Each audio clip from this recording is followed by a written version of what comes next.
Assalamualaikum. Selamat sejahtera pada semua anak murid cikgu.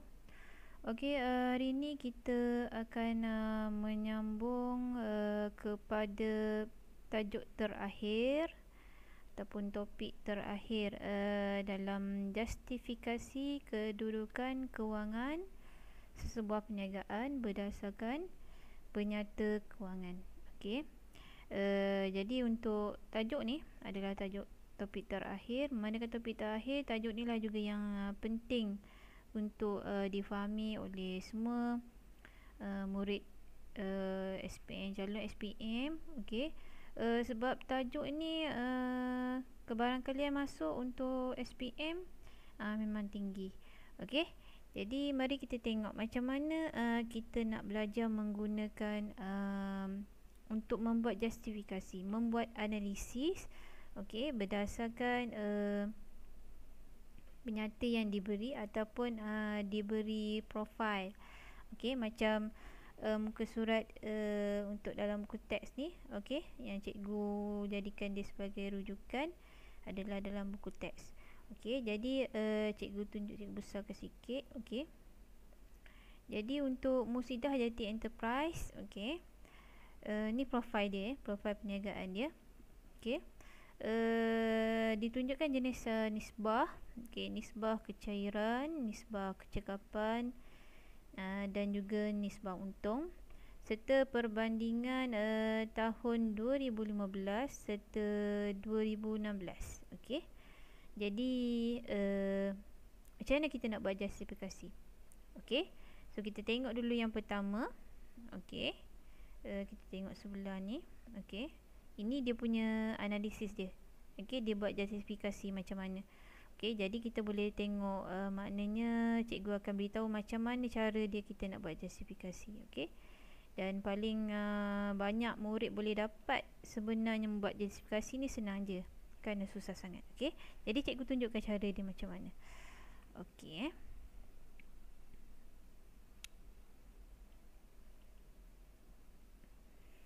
Okey, kita tengok dahulu bahagian yang pertama ni. Okey.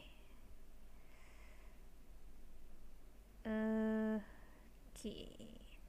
Nisbah kecairan. Okey, nisbah kecairan.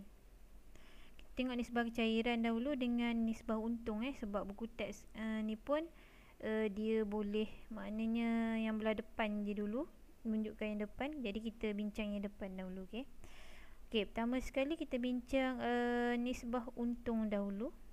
Okey. Nisbah untung. Cikgu besarkan sikit. Okey. Okey, jadi nisbah untung terbagi pada 4. Yang ni kita belajar dah sebelum ni. Okey. Jadi dekat sini diperhatikan ada peratusan margin untung kasar, peratusan margin untung bersih, peratusan pulangan atas modal dan juga peratusan untung tokokan. Okey, semuanya dalam peratus lah. Okey, jadi bila untung ni kita kira dari segi keuntungan adalah dalam bentuk persen. Okey, peratus. Okey, jadi untuk yang pertama sekali pada tahun 2015 kita tengok peratusan margin untung kasar. Okey, untuk 2015 adalah 3.21. Okey, yang ini 3.21. Okay, 3.21. Kemudian pada tahun 2016 30%. Okey, jadi berlaku apa? Kenaikan ke penurunan? Jadi berlaku penurunan kat situ. Jadi penurunan. Jadi apa? Macam mana kita nak buat justifikasi? So ini juga adalah sebahagian dari justifikasi lah. Apa yang kamu kata tu turun naik tu adalah justifikasi. Okey, jadi kita tengok dekat dekat buku ni. Okey. Okey, peratusan margin untung kasar. Okey, yang tadi lah yang dah kira tadi. So peratusan untung kasar menunjukkan penurunan. Okey, yang ini cikgu tanda sikit. Yang ini dapat 1 markah. Okey. Kamu kata menurun kan? Menurun lah. Kamu buat justifikasi bahawa pada berbanding tahun 2015 dengan tahun 2016 berlaku penurunan sebanyak-sebanyak ni. Dah dapat atas 1 markah tu. Okey. Kemudian kamu kata lagi, sebab dia untung kasar, so sekarang ni bila berdasarkan untung, kamu boleh cakap kedudukan kewangan perniagaan kurang baik. Okey.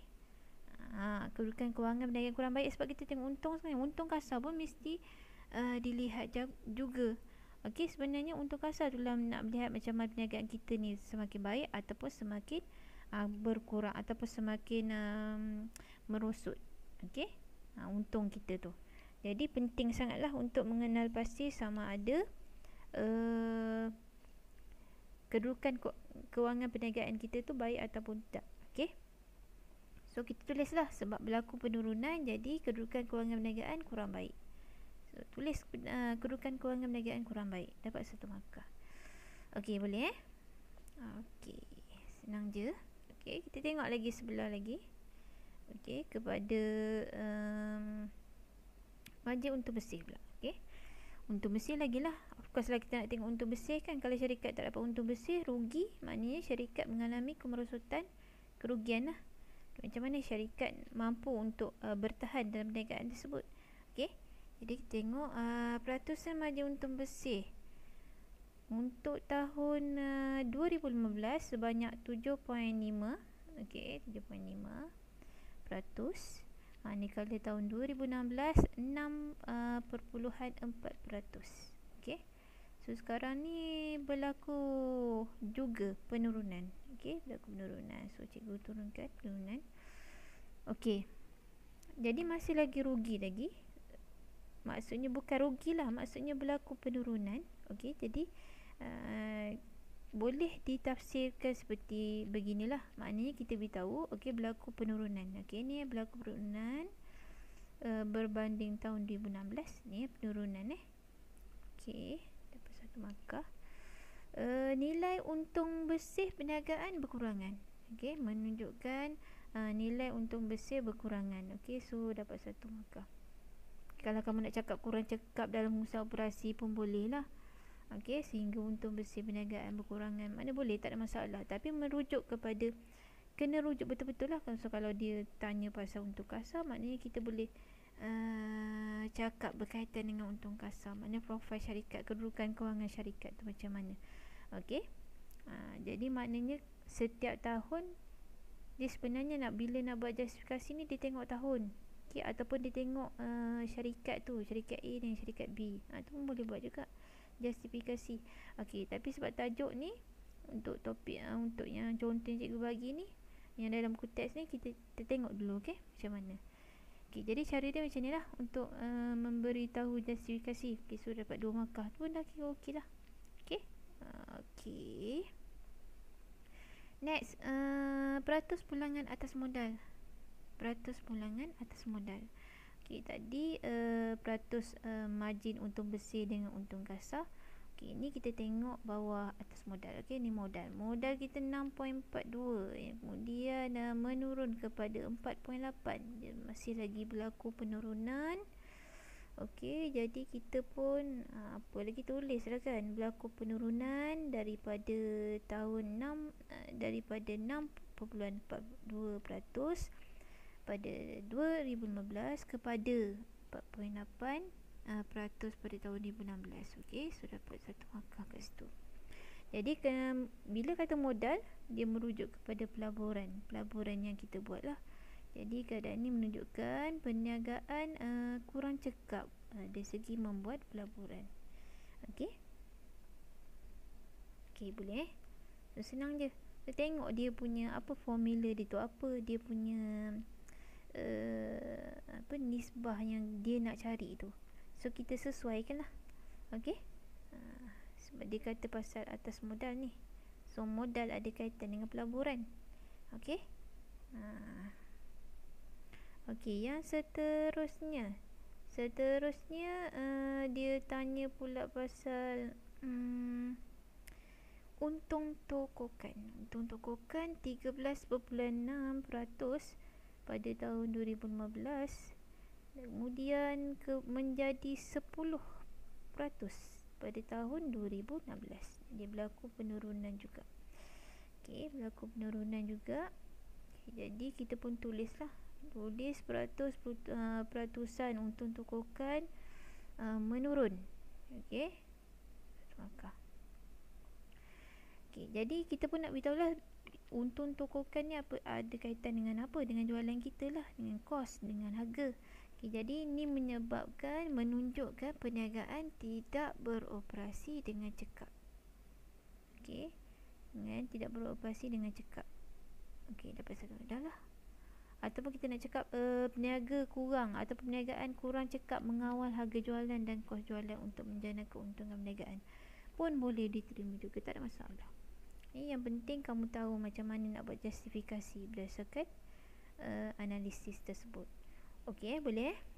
Okey, kita teruskan kepada nisbah semasa, analisis nisbah kecairan. Okey, nisbah kecairan. Okey, agak baik sikit nisbah kecairannya pada kali ini. Untuk nisbah semasa daripada 1.97 kali kepada 2.05 kali. So berlaku peningkatan dekat situ. Okey, berlaku peningkatan. So apa yang kita boleh buat justifikasi? Okey, kita boleh cakap nisbah semasa bagi tahun 2015 menunjukkan peningkatan kepada tahun 2016. Okey, so dapat satu markah. Okey, jadi bila kita kata pasal nisbah semasa dan pasal kecairan, kita nak rujuk kepada hutang. Okey, jadi maksudnya peniaga mampu membayar hutang dengan cepat ataupun dengan kadar segera. Jadi bila kita kata nisbah semasa, bermaksud aset semasa bagi daripada semasa kan. Jadi kita nak tengok dia macam mana dia punya menggunakan aset semasa dia tu supaya dapat mengatasi untuk membayar hutang, liability dia, hutang atau liability semasa dia. Okey, jadi untuk syarikat Musidah, so baguslah dia punya dari segi kecekapan dia tu untuk menguruskan hutang. Okey, so kita tengok pula untuk nisbah kecekapan. Okey, di bawah pusing ganti stok dan juga pusing ganti aset. Okey, sebab yang ni kena pusing kat belakang, tapi kita tengok dulu dia punya analisis. Okey, tahun 2015 berlaku sebanyak 7.11 kali. Tahun 2016 sebanyak 6.6 kali. So berlaku juga penurunan. Okey, begitu juga pusing ganti aset. Okey, sebanyak 1.29 kali. Okey, ini peningkatan kan. Okey, 1.29 kali ni naik. Okey, pusing ganti aset naik. Okey, 1.35 kali. Okey, berlaku peningkatan untuk pusing ganti aset. Stok tadi turun. Okey, aset berkurang. Okey, jadi kita tengok yang bawah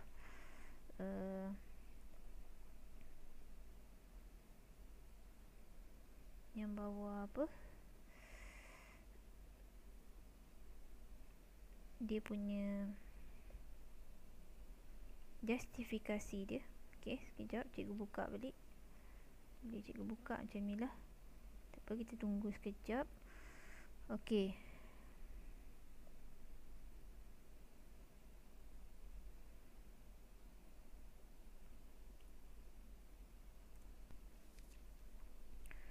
okey, jadi bila kita tengok ni, okey,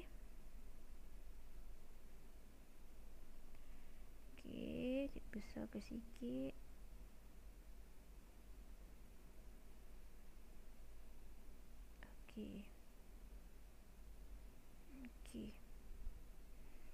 Okey, tadi pusing ganti stok dia berkurang. Okey, berkurang. Yang ni tadi berkurang. Okey,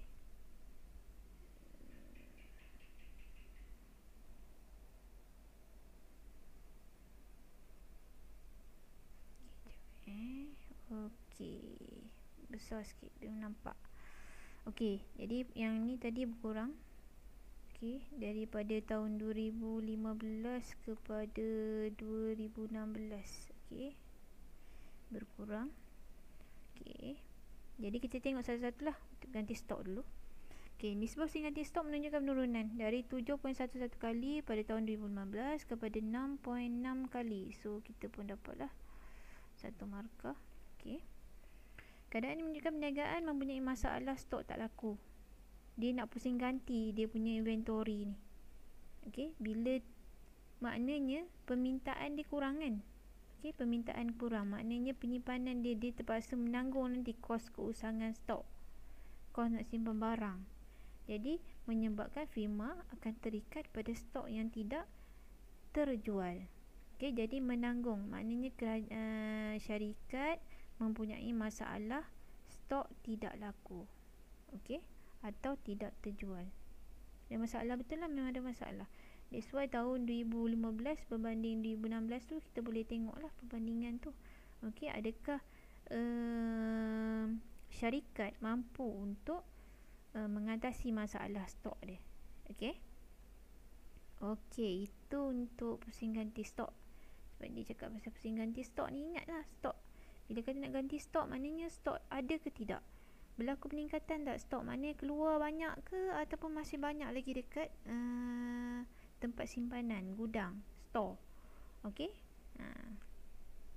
Okey, kemudian kita tengok pula pusing ganti aset. Okey, pusing ganti aset 2015 berlaku peningkatan. Okey, maknanya berlaku peningkatan kepada tahun 2016. Okey, yang ni dia kata 2016. Okey, dapat 1. Sini kata ganti aset. Aset tadi stok So, maknanya menunjukkan keadaan perniagaan cekap dalam menguruskan aset. Okey, untuk menjana jualan. Dia dapat, contoh dia dapat guna mesin ni untuk janakan jualan dia. Dia dapat uruskan. Itu pusing ganti aset lah. Maknanya dari segi penyelenggaraan aset dia, maknanya dapat menjana jualan. Itu dia nak tengok nisbah pusing ganti aset. Maknanya aset tak adalah aset rosak selalu. Okey, jadi dia syarikat dapat mengurus aset dia untuk menjana jualan, menjana keuntungan. Okey. So habis berkaitan dengan analisis nisbah kecekapan, analisis nisbah kecairan, okey, dan juga keuntungan. Okey. So insya-Allah lepas ni kita akan tengok pula kepada macam mana nak settlekan, selesaikan soalan. Okey, cikgu akan bagi soalan sebentar lagi. Okey ya. Tutup yang ini dulu. Okey, tengok soalan. Okey, cikgu dah siapkan soalan ni. Okey. Okey, berdasarkan soalan yang cikgu dah tunjuk ni. Okey, yang ni soalan pertama. Kita buat ni soalan kedua, ni soalan pertama. Kita buat soalan pertama dahulu Okey, kita buat soalan pertama. Soalan pertama ni ada dalam konteks. Okey, boleh rujuk konteks. Okey. Soalan berkaitan dengan syarikat A dengan syarikat B. Okey, kalau soalan macam ni dapat senang, dapat 2 markah ni. Okey. Sebab soalannya bukan susah pun. Soalan dia macam kata senang lah kan. Tak ada masalah kita nak settle kan, sebab tadi kita dah belajar kan. Macam mana kita nak buat justifikasi. Okey, jadi kita tengok. Ini secara ringkasnya syarikat A, syarikat B. Okey. Margin untung bersih, pulangan atau mudah, nisbah semasa kadar pusing ganti stok. Okey. Jadi dia beri dekat situ soalan nak membandingkan antara dua buah syarikat. Tadi kita bandingkan tahun kan. Okey. Ini kita bandingkan dua syarikat. Okey, dua syarikat, syarikat A dengan syarikat B. Okey, jadi pertama sekali kita tengok apa soalannya tu. Soalannya peratusan margin untung kasar. Okey, margin untung kasar. Okey, so nak buat macam mana ni? Margin untung kasar. Okey, kita kecilkan sikit. Kita nak jawab kat sini. Okey, syarikat A menunjukkan margin untung kasar. Kita nak buat justifikasi ni, so tak payah buat kotak macam ni sebenarnya. Kita nak jawab soalan kan. Cikgu pula dah tersalah pula buat kotak ni. Okey, jadi kita buat justifikasi je syarikat mana yang lebih baik. Okey. So kita tengok kepada untuk perbandingan, untuk membandingkan antara antara dua syarikat ni yang mana lebih bagus. Okey, kita tengok dulu dia punya syarikat A, margin untung kasar dia 4.5. Kita tulis sikit kat sini 4.5. Dia diukur dalam bentuk peratus kan? Okay. 4.5% ke 45? Cikgu mata pun dah silap. 45. Okey. 45%, manakala margin untung kasar syarikat B 60%. Okey. So maknanya kita pun buatlah justifikasi. Okey, kita pun boleh buat justifikasi.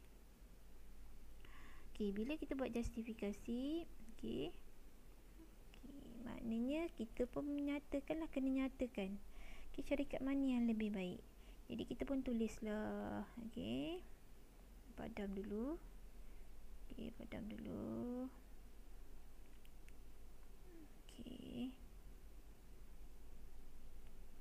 Okey, jadi kita pun buat justifikasi ya. Yang ini tak payah nak buat syarikat A, syarikat B tak payah tulislah. Sebab ini jawapan ni kan. Okey, cikgu padam balik. Okey. So justifikasi sebab dia kata nak 2 markah. Okey, kita pun tulislah. Bagilah jawapan kan. Okey. Jawapan pertama. Okey. Okey. Dia nak 2 markah je ni. So jawapan pertama kita boleh cakap lah syarikat B. Okey, cikgu buat short form ni syarikat B lebih baik. Margin untung kasar syarikat B lebih baik. Okey. Lebih baik. Okey, berbanding lebih baik sebanyak, iaitu sebanyak okey 60%. Okey. Berbanding syarikat A. Okey, berbanding syarikat A. Dah lah. Berbanding syarikat A tulislah sebanyak, iaitu nak tulis pun tak apa, kalau tak nak tulis pun tak apa. Banding syarikat A iaitu 40% kan. 45. Okey, 45%. Okey. So dapat 1 markah. Okey. Itu yang pertama. Nak sebab nak 2 kan. Okey. Kemudian kita pun bagi justifikasi, analisis. Okey. Jadi kita kena cakap lah, maknanya kita pun tulislah. Okey, kita cakap pasal kedudukan kewangan ni lah. Maknanya kedudukan kewangan syarikat B lebih baik. Tulislah kedudukan kewangan syarikat B. Pula dah. Syarikat B lebih baik.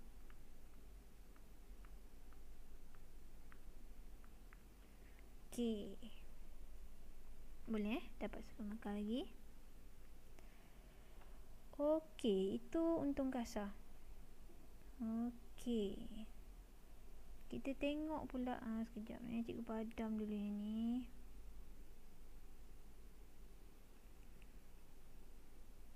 Okey, tengok sambil-sambil tu tengok pula untuk yang B. Okey, yang B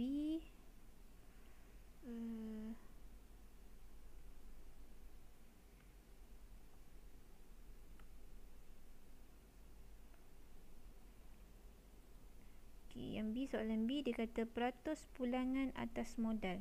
Okey, peratus pulangan atas modal. So kita pun tengoklah kat atas siapa yang lebih baik.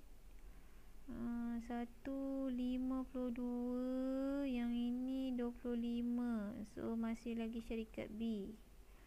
Okey, kita pun tulis dah. Okey. Okey, syarikat B. Syarikat B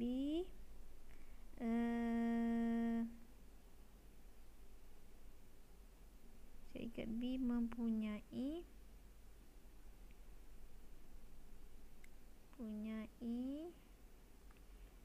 peratus pulangan lebih besar. Peratus pulangan atas modal lebih besar iaitu sebanyak berapa tadi? 52%. Okay, sebanyak 52% berbanding syarikat B. Berbanding syarikat A. Okey. Jadi kita pun itu perbandingan. Jadi kita nak cakap apa kalau segi pulangan atas modal? Jadi syarikat B, okey, syarikat B lebih cekap sebab modal. Jadi syarikat B lebih cekap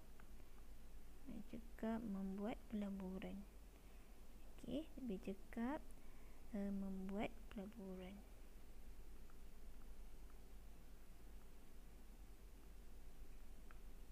Okey.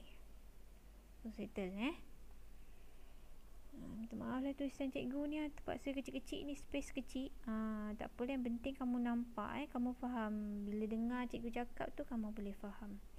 Okey, kita teruskan dengan nisbah semasa. Okey, nisbah semasa. Okey, nisbah semasa pula. Nisbah semasa syarikat B. Syarikat B pula dah. Okey, tengok nisbah semasa. Okey, tengok nisbah semasa. Nisbah semasa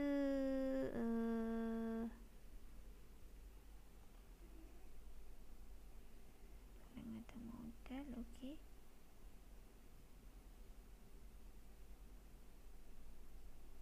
Oh, yang cikgu tengok tadi untung kasar, silap. Yang ini untung bersih. Yang ni pulangan atas modal. Pulangan atas modal tadi 36. Cikgu dah salah tengok dah ni.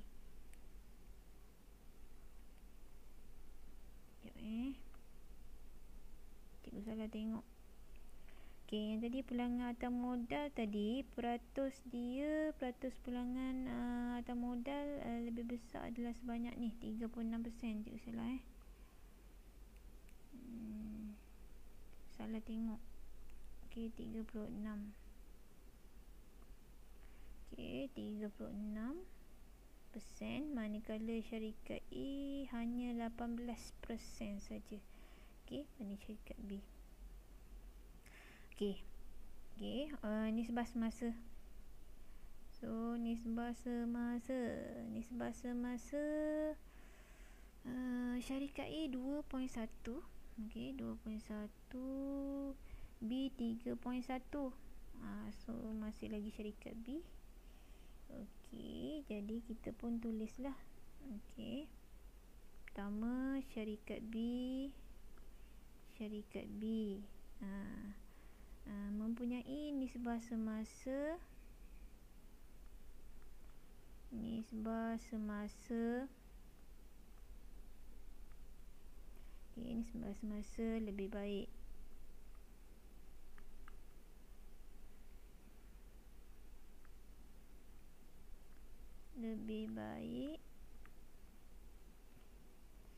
Berbanding syarikat A, iaitu berapa tadi? 3.1 satu kali. Okey. Jadi itu syarikat B punya penjelasan kita nak cakap lebih baik lah. So dapat 1 markah. Satu lagi adalah bila kita justifikasi untuk nisbah semasa, kita tahulah maknanya syarikat B mampu membayar hutang. Mampu menjelaskan hutang.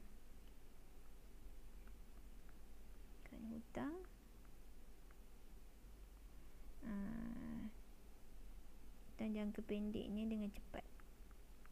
Jangka pendek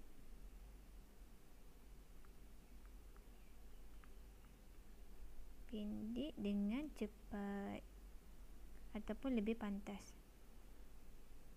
Mampu menjelaskan hutang jangka pendeknya dengan cepat. Ataupun pantas. Settle. Next, akhir sekali adalah kadar pusing ganti stok. Pusing ganti stok kita tengok pusing ganti stok. Pusing ganti stok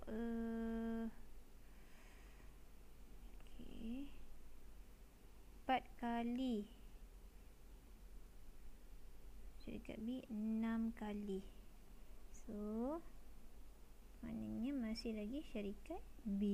Jadi kita pun tulislah. Syarikat B mampu menggantikan ataupun syarikat B lebih banyak. Tulis syarikat B lebih banyak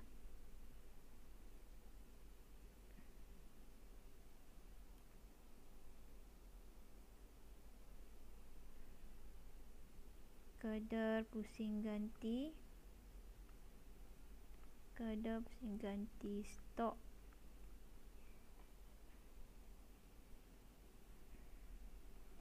iaitu berapa tadi? 6 kali. Itu sebanyak 6 kali berbanding syarikat A. Kemudian kita pun maknanya satu lagi untuk uraian kita pun tulislah stok syarikat B. Stok syarikat B lebih banyak dijual.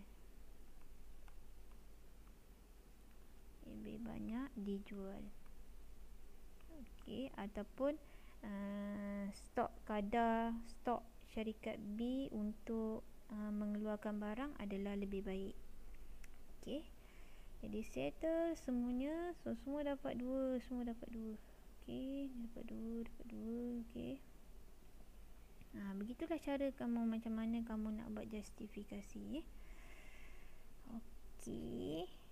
Settle untuk buat justifikasi kalau berbandingan antara syarikat. Jadi senang macam mana kamu nak buat, kamu nak jelaskan nanti. Jadi tak ada masalah lah kalau kamu nak sama ada apa saja soalan, maknanya kamu boleh settlekan, kamu boleh selesaikan. Yang ini pula untuk soalan yang terakhir yang akan kita bincangkan, iaitu berdasarkan soalan sebenar tahun 2018. Dia bagi soalan macam ni lah. Jawapan menunjukkan maklumat yang dipetik daripada penyata kewangan 2 buah perniagaan. Satu dinamik, satu lagi di buku enterprise. Dia bagi kos jualan untung bersih, modal awal, aset semasa, liability semasa, stok pun rata. Kemudian dia cakap, ditanya perniagaan manakah yang menunjukkan prestasi yang lebih baik dengan menggunakan analisis nisbah. Selama ni kita memang belajar pasal analisis nisbah.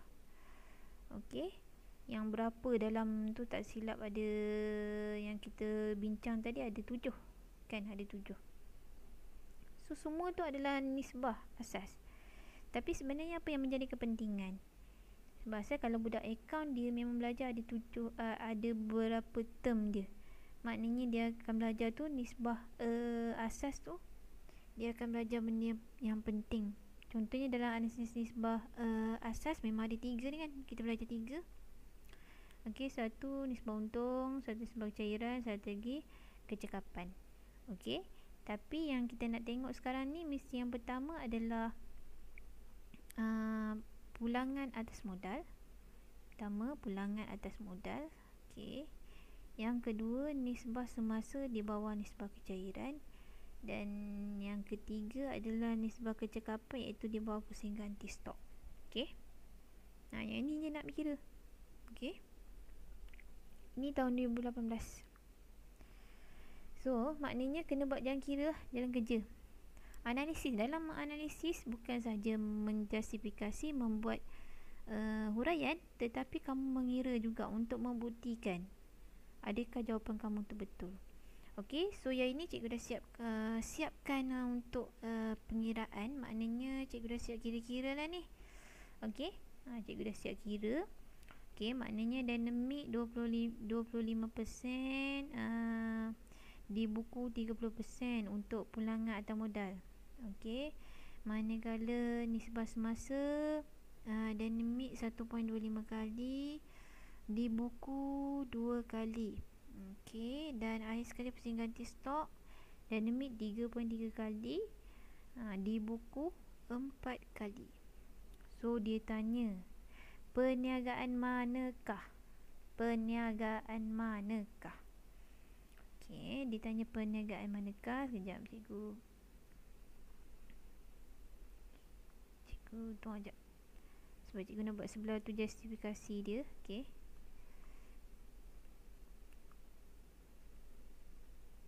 Okey, ni justifikasi.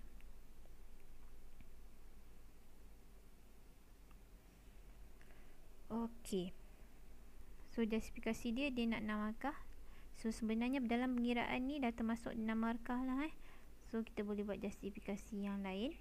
Okey, apa justifikasi yang lain tu? Dia tanya perniagaan manakah?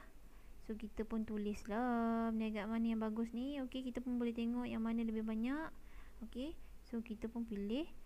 Kita pun tulis di buku perniagaan mana kan. So kita pun tulis lah justifikasi kita. Dia tanya perniagaan manakah yang menunjukkan prestasi yang lebih baik dengan menggunakan analisis nisbah asas. So kita pun tulis perniagaan yang menunjukkan prestasi yang lebih baik ialah di buku enterprise. Di buku enterprise. Okey, so dapat 1 markah. Okey. Okey. So lagi kemukakan bukti dia. Apa yang kita nak beritahu pasal di buku ni? Kita kena beritahulah sebab kita membuat analisis. Okey, bila kita buat analisis, kita kena beritahu yang mana yang lebih baik, kenapa dia lebih baik. Okey, kita tak boleh bagi jawapan je macam berdasarkan soalan saja, tak boleh. Okey. Okey. Jadi, apa jawapan dia? Aku nak cari jawapan juga kan. Jadi kenapa kita pun tengok nisbah semasa pula? Kita tengok yang senang-senang je lah. Okey, maknanya aset di buku ataupun tulislah syarikat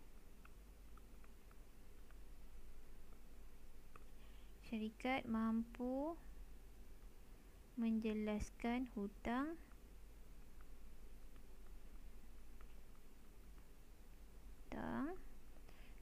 dengan segera, dengan kadar segera.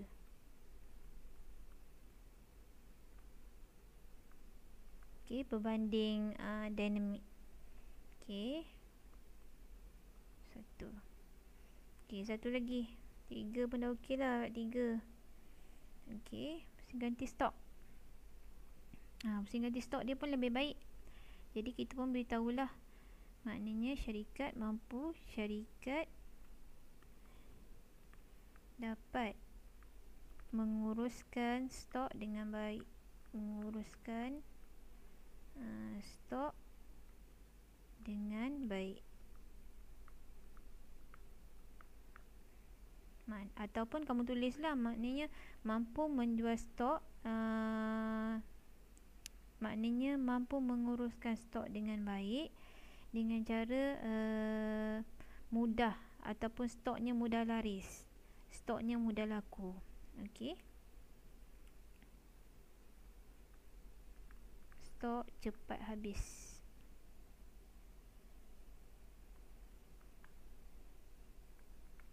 Bahasa senang, bahasa mudahnya. Okey, so dapatlah. Jadi dapatlah 3 sini, 3 sana. Dah dapat lebih daripada 6 markah dah. Okey, so itulah cara macam mana kamu nak membuat justifikasi. Justifikasi ni kadang-kadang bila dalam pembuktian, kadang-kadang dia perlukan kamu mengira. Dan juga kepentingan dia adalah agar kamu sendiri pandai membuat analisis.